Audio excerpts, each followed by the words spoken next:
Okay, guys, it's going pretty smoothly today. I'm hoping to kind of get this all done today, but I don't know. Yeah, hope so. I really hope so, but I don't know. We're gonna see. Okay, because yeah, I really want to just be able to kind of get some mounts, but we're gonna figure it out. Okay, so this is the next section: driving the ship, and the brown reptilian tells me secrets. So, um, I remember this one abduction. I was brought right away to the brown reptilian in the front of the ship. He wanted to speak to me right away. This brown reptile sat in the front of the ship in his seat, man spreading, like how men have their like that, and told me to face the other way. He didn't want me looking at him. I think he knew I found him scary, and I was not attracted to him, and never will be. And yeah, that's basically it. I looked out the window at the stars and the ship control panels that were there and stuff. And the brown reptile was mentioning things going on in my life in Earth, and angry about some things, I guess. He asked me why I was not accepting of being with a woman. I actually have a typo here. I gotta fix it. Oh boy, hold on. Like forever to type this document. So yeah, so he asked me why I was not. He began to tell me basically that he came to me many times as a woman in the form of a woman, and I was supposed to have accepted being bisexual. I told him that I made it very clear. I'm not bi. I'm not gay. He said that this was completely wicked of me and that I didn't want to be with a girl. He mentioned to me that he was actually this girl, Daria, that I was friends with, some other girl named Julia I was friends with in high school. He told me that I was wrong for being against like gays, and basically that now here's where things really got crazy. He started to tell me that I was going to hell if I kept on following the Bible and if I kept on believing in God. He told me that everything involving the Bible and involving God really in the Jesus and all that was really like the religion of the devil, that's all the devil, and if I follow that, like, I'm gonna go to hell. He then told me that like we are the ones who wrote the Bible, and he told me I was part of writing the Bible. He started telling me all this stuff. He then went on to say I was really Mary, and Jesus and Mary were really Muslims. And I don't know anything about being Muslim because I'm not Muslim. So he started talking about Muslims, that basically Mary was really a Muslim. And I kind of started to think, well, I mean, maybe Mary was a Muslim because she had the wrap over her head. Like if you look at the Mary Magdalene or whatever, she's got like a wrap over her head. So I don't know, maybe she is Muslim. I have no idea. But he just started telling me all this stuff. Like I'm like, okay. So we started talking about other things in my life, and he told me that the reason I was poor and had to be poor was because I was married. He also said he was possessive of me and I was not allowed to have money. He said I had to be poor because I was married, and that's what I was supposed to be as Mary. So he explained why I've lived a life of poverty, and no matter how hard I tried, I would never have money or get to have money or be able to have it. This is how it's been set up my whole life, and that's a big part of why everything is about to end. So this brown reptilian let me know he was a homosexual. These things were homosexual. I looked up later that these things are androgynous, which means that they can switch between both male and female. They're a totally different species in human. By the way, when I say things are going to end, I mean like I have to leave this matrix. I'm not saying like, oh, man, I just mean I have to leave because I'm not allowed to have money. I'm not allowed to, I can't, there's no way I can survive in this anymore. So he then began to explain how I was supposed to have already committed suicide so the world can end. He told me that they've been trying to get me to commit suicide since I was a child, basically, and that he can only end the world once I die. He told me once I die, the world is going to finally end. He said they've been trying to get me to commit suicide forever, and I just won't. Like I just will not commit suicide. Um, and that's what I guess I guess that's what the whole mission has been for years, is to get me to commit suicide so that he can end the whole world. Um, so he then going to explain how he's aged so much because he had to keep coming down as all these different people, these different forms. And he was so angry I cut all these people out of my life. He said that he has to commit suicide every single time that I cut these people off because he has to create a new body to come towards me. As he was so angrily rambling on about this and saying I drastically aged him, I'm more thinking of how mentally sick and crazy this entity was. I really did not give a fuck. I wanted it to leave me alone and stay the fuck away from me. I also would kill it for sure if I had a gun. He then began to tell me I was already dead and I was just living on earth as a spirit. No one could see me, no one could hear me, and I don't exist.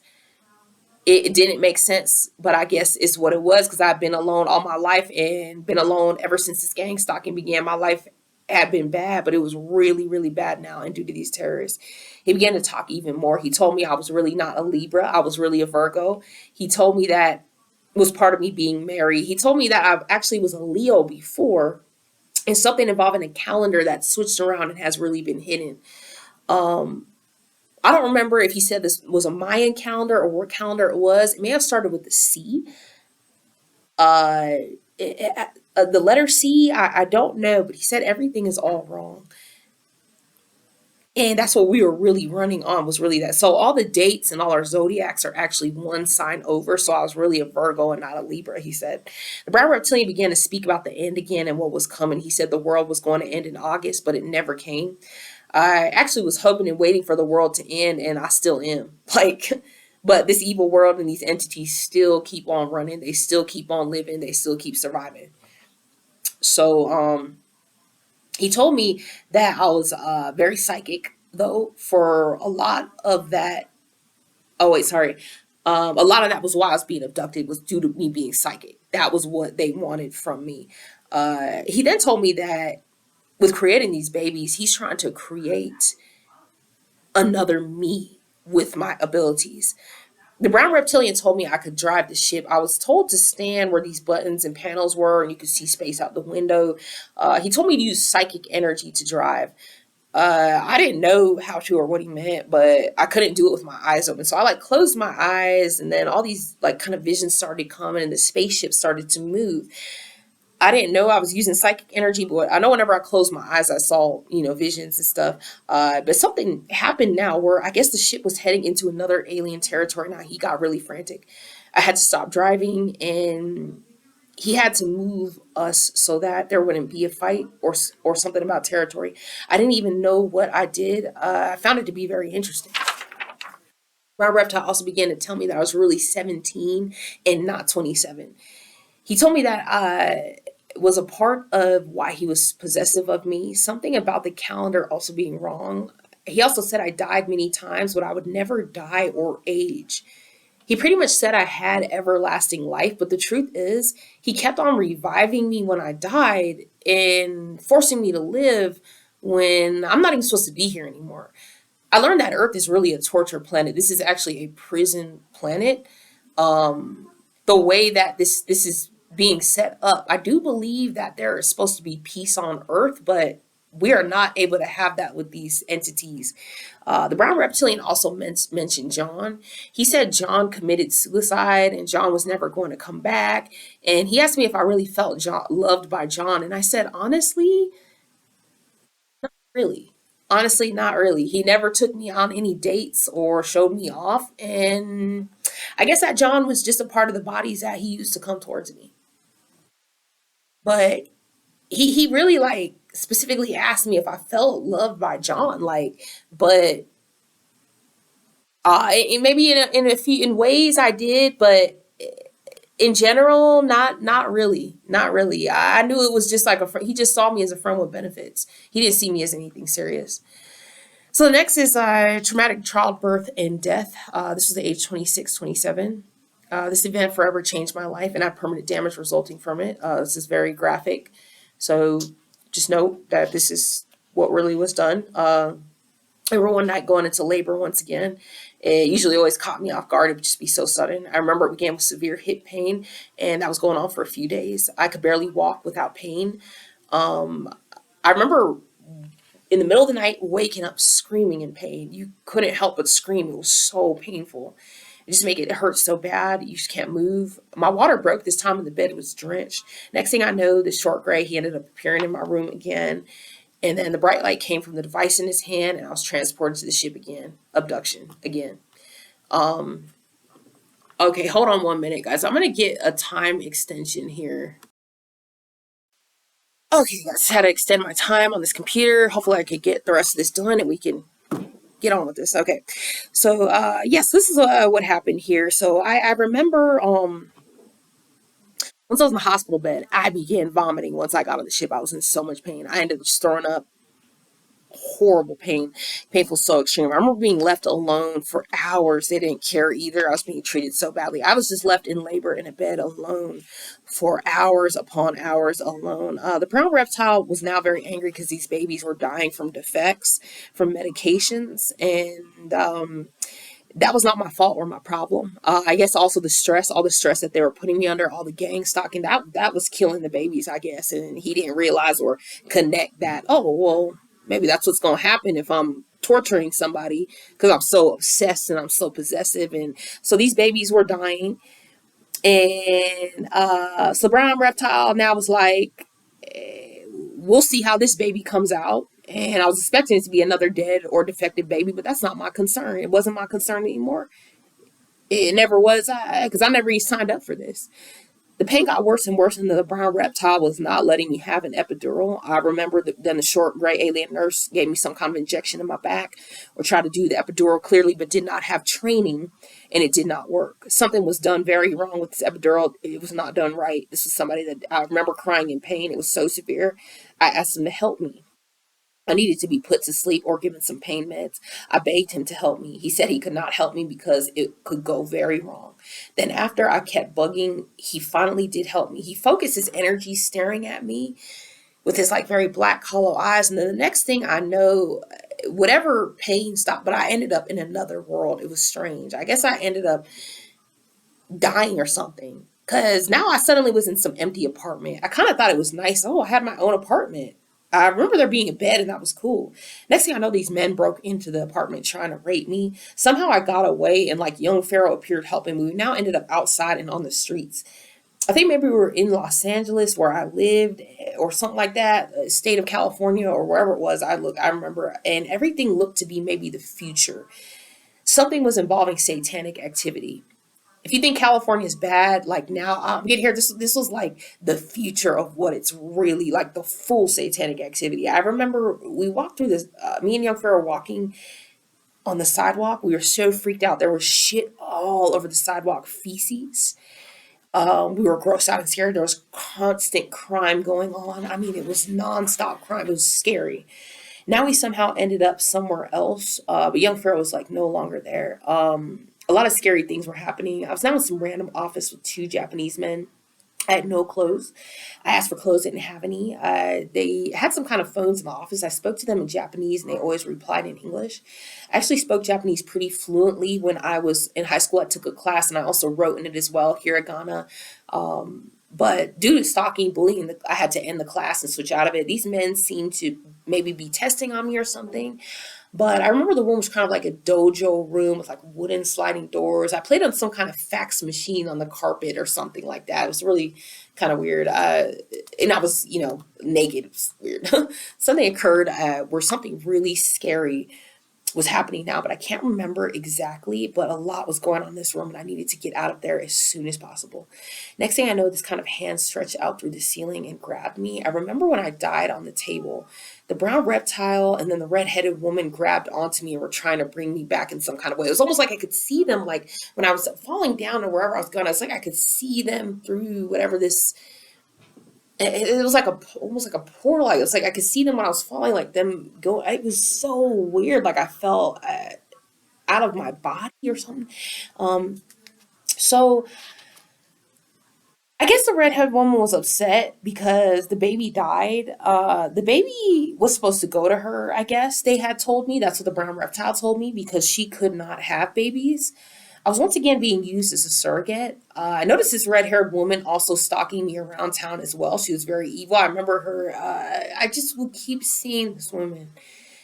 And I know this woman was doing things to me. I guess the baby died and it was stillborn, but that was their fault, not my fault. They didn't care about the fact during any of these births that I had the food I needed, safe housing, and not a stressful environment with a wicked mother.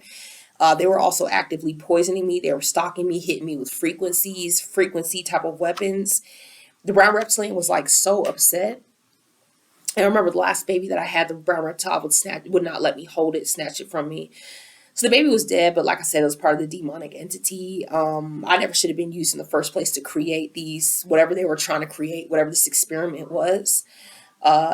So to get the baby out, they had to cut my cervix and pull the baby out. There were a lot of complications due to the fact that they've already had me birth multiple babies as though I was cattle or a rabbit or something. This is not supposed to be done. Like, it's just not. So now the babies were dying. The brown reptilian thought this was like my fault. After this birth, I remember being so traumatized because the whole hospital bed was like covered in blood, so much blood. It was something I've never seen before. I lost so much blood. Probably, I want to say like half of the blood of my body, I want to say. But before that, I had these entities attacking me with these laser guns, actually, these actual like laser type of gun things. And young Pharaoh was there, or somebody else was with me. There was somebody helping guide me. And the interesting thing is, it did seem to be the same guy that I had seen online on YouTube that was in that like FEMA camp type of facility or whatever. Like, he started telling me that the way to fight these people was to say Wahoo, some word Wahoo. So I was then moved over to this other area. There was this one doctor I remember who was a total bitch from UCLA. Her name was Dr. Gillespie. Gillespie is one of the names of these reptilian families. I later have found out. This is one of these bloodlines or this royal, whatever the fuck this is. This is one of the reptilian, whatever. I remember seeing her on the ship. And I remember once I said Wahoo, there was a man there that started to transformed into her. It was like when every time I would say Wahoo, it was like the lips would change, the face would distort, and it was making them very mad. They were so mad when I started saying that to them and was saying Wahoo, and their faces kept getting all. It would just distort when you say the word Wahoo. What it would do is it would distort the whole appearance, and it would change it. It would distort it for I want to say about maybe 5 seconds or so. Then it would appear back to whatever it was, and it was very interesting. Um, there are so many faces on this ship that I recognize, like on TV, people I saw in person. Um, I was also told to fight these people to imagine a purple light surrounding them and something else. I can't exactly remember. There was a purple light that I was also taught to use to fight. Something was light. Yeah, it was weird. Okay. So I remember the next thing that I was in the dragon's room, about the dragon again. The same room that had these control panels was actually outside the lair room with the lava and the bridge. I think it must have been on the outside. The room was dark usually, and the dragon glows red. I ended up hitting the dragon once I was like pushed over there. I was being hit consistently by all different kind of people being attacked, physically and whatever. And I hated the dragon too. The dragon had hit me with the same red laser from his hand and hit me with it when I was 6 years old and like knocked me unconscious. He said, "You don't ever hit me again. I am God." And I remember I was like I was unconscious like before he had said, once he hit me with the laser, I was unconscious. But he had said, "You don't ever hit me, I'm God," before that. So I was unconscious. Um, I ended up waking up. And where did I wake up? I woke up on a very cold, small metal exam table. I was shaking. I was breathing hard. Whatever the dragon hit me with, some kind of powerful radiation or whatever this may be, definitely affected me. I could barely move. I was really hurt. I was completely naked. So I'm on a short exam. This exam table, I mean, it is enough basically just to fit one body. And it's freezing cold, freezing. I'm in a bare white room with nothing at this point. Next thing I know, the door busts open and it's John. It's actually John. And now I wonder if it's the dragon or the brown reptile using his form, or if it's actually John. I think John actually was the dragon. I think so. And the dragon also, it's interesting because the dragon actually ended up confessing me that John was the dragon, which was very weird. That at some point that was later on at some point. But anyways, John begins walking over to me, starts to pull his pants down. I was bleeding from the childbirth and all the blood loss. He was planning to rape me and impregnate me again. I started to fight and try to get away, but he like held my arms down, so I couldn't move. And he began to rape me. I told him to stop. I didn't want a baby again, and he just kept raping me. It hurt really bad because I already had a bunch of blood. I had lost so much blood. I was in so much pain. It was like desperation to impregnate me again, to actually go this far to do this after I just had this baby. So basically, I was sort of slipping in and out of consciousness while he was raping me because I was hit with the weaponry so hard and hit with all this stuff. He kept on raping me, and then once he like came inside of me, he said there, and I was just so disgusted. Like, I was raped right after having a baby that died to ensure I would be pregnant again for John. And it's like I wasn't even a person, basically. And it was just ridiculous. So after I was raped, I suddenly ended up in my bed again. John was on top of me. I remember feeling the puddle of water from my water that broke on the bed. And but I didn't know how it got there. John ended up taking his pen thing. It's like a pen. This device. This one looks like a pen, and it has a bright light on it. And he starts waving it back and forth in front of my face as he's like on top of me, like over me. And he says that you don't remember any of this happening, and if you ever tell anyone, we will kill you. And he repeated that again, and he repeated that again. He said how if I ever told anyone who killed me, the brown reptilian had speaking about them killing me by causing me cancer. Um, I've been being hit with radiation, and when I speak about it, I'm called crazy.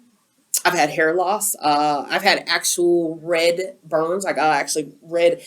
The mark that I had actually after the dragon had hit me with that beam, I had a large red circle in the middle of my chest right here for for a while after that attack. After this event, I woke up in the morning bleeding. I bled for 3 weeks. Also had a big red circle where my heart was, like I had said, hit with the radiation. This is where my periods began to get really heavy and last longer than they should.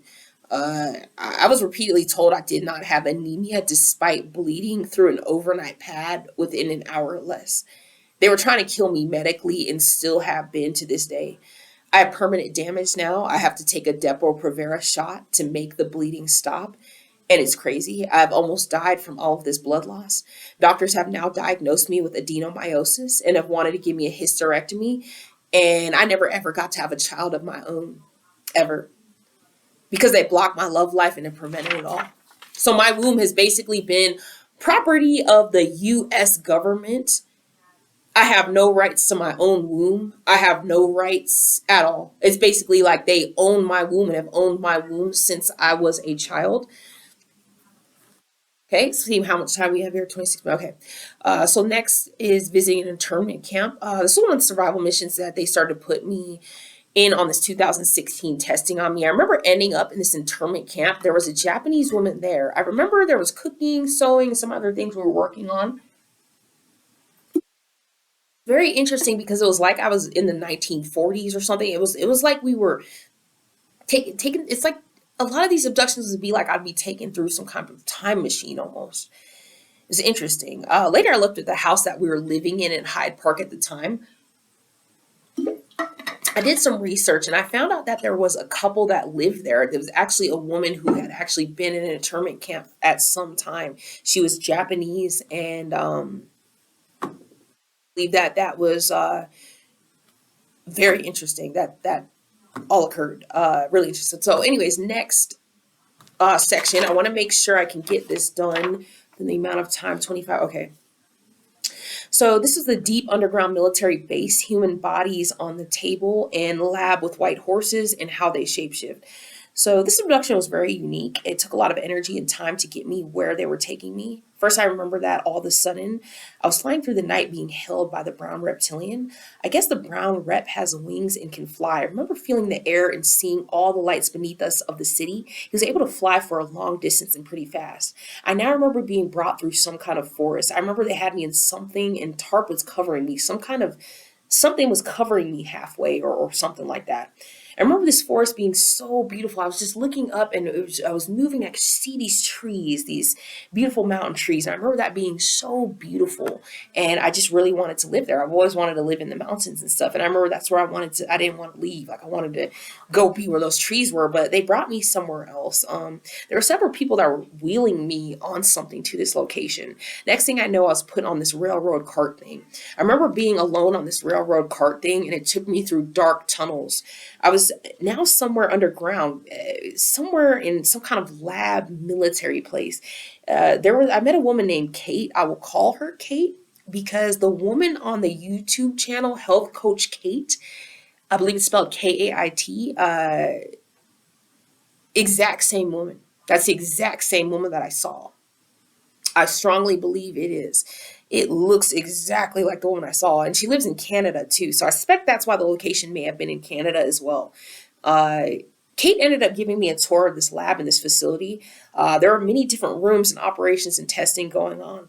I remember we went past this table. The room was light greenish walls. I think I remembered. I do remember like red orange type lighting. There were long tables with bodies lined up on them.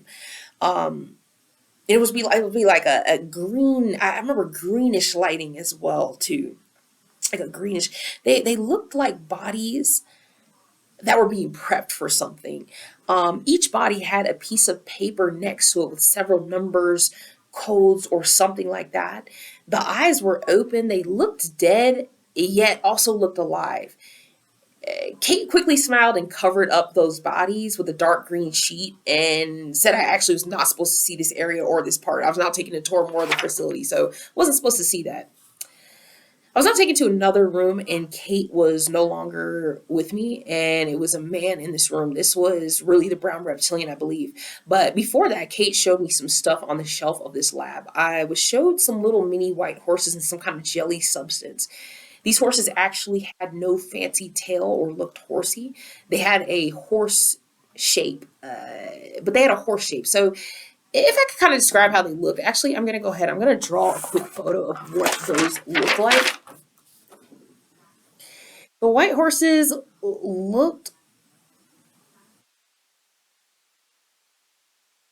it was like square features, like square kind of, like the feet were like that. It was interesting. It's almost like it was kind of like a little checker piece in a way, but not with the real horse look. It was really weird. So it was in this jelly like substance. And I remember being on the shelf, like there was like a plant, a couple things on the shelf. And I remember touching this jelly and touching this little horse. And it was like little. And I remember like kind of, it had like no, it was just so weird. And I just put it back and I was kind of playing around being silly or something like that. So now this part of the lab, there's a yellow circular platform and this man was standing near it. It was a yellow circular platform. This room was, you know, kind of walls were gray, some other type of labby stuff in there. And so he ends up basically standing near it. And next thing I know, he stands in the middle. He takes one of these, well, actually, no, I'm sorry, he didn't stand in the middle. He took the horse, threw it in the middle of this platform, and he transformed into somebody else. He then did it again and transformed to someone else completely. He was now a man with brown hair, glasses. It was insane. And he actually would do like a flip when he did do this change. It was so weird. So how they shapeshift. That's how I saw how they shapeshift. It's done in a lab. They are using whatever this is. I don't know, but this is just what I was seeing. So this is part 7, I believe. And we're going to get to part 8 when I can. I'm going to go ahead and try to see if I can get this done today. All right. Love you guys. I'll be back.